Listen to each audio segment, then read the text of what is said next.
मंगलमूर्तये नमः। आज बहुत ही अत्यंत सुलभ विषय है जिस पर मैं चर्चा कर रहा हूं और प्रत्येक व्यक्ति को इस विषय को श्रवण करना चाहिए, क्योंकि कहीं ना कहीं हम लोग अधर में भटके हुए हैं और उस अधरता के कारण वास्तविकता में हमारी बहुत सी सारी चीज़ें ऐसी हैं जो ह्रास हो जाती हैं, जिसमें हम उन्नत नहीं कर पाते हैं और हम दोष देते हैं कि हमारा भाग्य ख़राब है, किस्मत ख़राब है, ये ख़राब है, वो ख़राब है। बहुत सारे काम करते हैं, मेहनत करते हैं, पसीना बहाते हैं, खून पसीने की कमाई से भी घर नहीं चलता है। बहुत सारी चीज़ें हैं जो अनाप शनाप हमारे मुँह से निकलती हैं और हम बोलते हैं, लेकिन वास्तविकता बहुत ही सुलभतापूर्वक एक विषय की जानकारी है। वह विषय की जानकारी है बहुत सारे जो हमारे घर में बड़े बुजुर्ग हैं वो कहते हैं इस दिन ये काम नहीं करना चाहिए, इस दिन अमुक कार्य नहीं करना चाहिए, इस समय अमुक कार्य नहीं करना चाहिए। वो वास्तविकता में दैहिक, दैविक, भौतिक त्रिविध तापों की निवृत्ति से पार दिलाने वाला वह विषय होता है जो वो लोग कहते हैं, लेकिन हम उस पर दृष्टिगोचर नहीं करते, उस पर ध्यान नहीं देते, आगे निकल जाते हैं। कोई नहीं, ये सब नहीं होता है। वास्तविकता है कि सब कुछ होता है। सबसे पहले मैं विषय करूंगा, देखिए छोर कर्म सभी लोग करते हैं, दाढ़ी बनाते हैं, दाढ़ी काटते हैं, बाल काटते हैं, बहुत सारे नाखून आदि काटते हैं।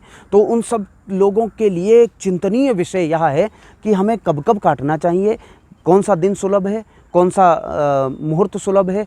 पूर्णिमा को नहीं काटना चाहिए, अमावस्या को नहीं काटना चाहिए, कोई व्रत हो उस दिन नहीं काटना चाहिए, कोई पर्व हो उस दिन नहीं काटना चाहिए, दाढ़ी नहीं कटवानी चाहिए। जो लोग मानते हैं, नहीं मानते हैं, उससे कोई फ़र्क नहीं पड़ता है, लेकिन उनके लिए बहुत बेहद ज़रूरी है जो इस जीवन में बहुत परिश्रम करते हैं, जो बहुत सारे यातनाएं सहते हैं, लेकिन फिर भी उनकी उन्नति नहीं होती है। तो उन्नति में बाधक है ये आपका।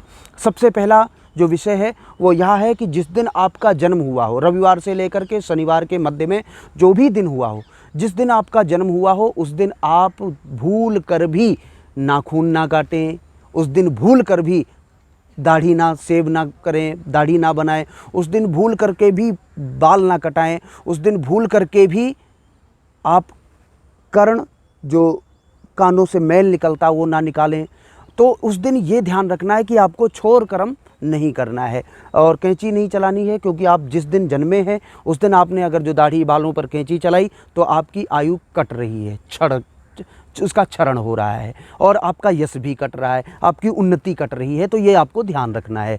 दूसरा ये है कि बहुत सारे 7 दिन हैं, उन 7 दिन में कुछ ऐसे दिन हैं जिनको पुत्र नहीं प्राप्त हुए हैं, वो सोमवार को दाढ़ी बाल ना कटवाएं, और जिनको पुत्र हो चुके हैं वो कटवा सकते हैं। जिनको बाकी सभी लोगों के लिए बुधवार हो गया, शुक्रवार हो गया और सोमवार हो गया, ये 3 दिन महत्वपूर्ण हैं। बाकी बहुत सारे हैं जो रविवार को भी बाल कटाते हैं और जो हनुमान जी के सेवक हैं वो मंगलवार शनिवार को बचते हैं। तो इतना सब लोगों को पता है, मैं भी जानता हूँ और आप सब लोग भी जानते हैं। तो मुख्य बिंदु मैंने जो बताया है, जिस दिन जिसका जन्म हुआ है, जिस दिन आपका जन्म दिवस है, उस दिन आप भूल कर भी उस्तरा ना चलाएं, कैंची ना चलाएं। इससे आपकी आयु, यश और उन्नति का कटन हो रहा है, कट रहा है।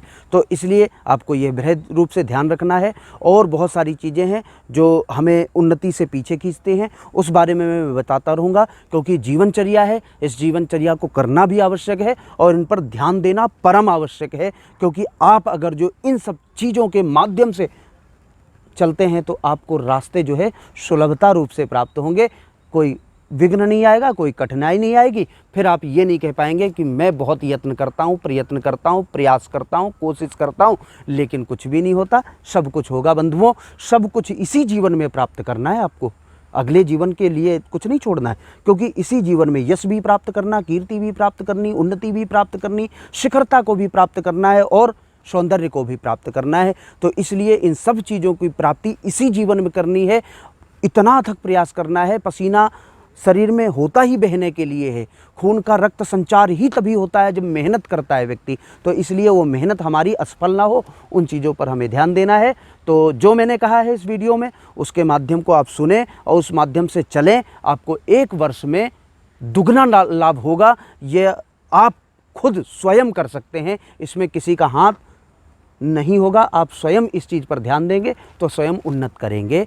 जय श्रीमन नारायण, जय श्री हरि।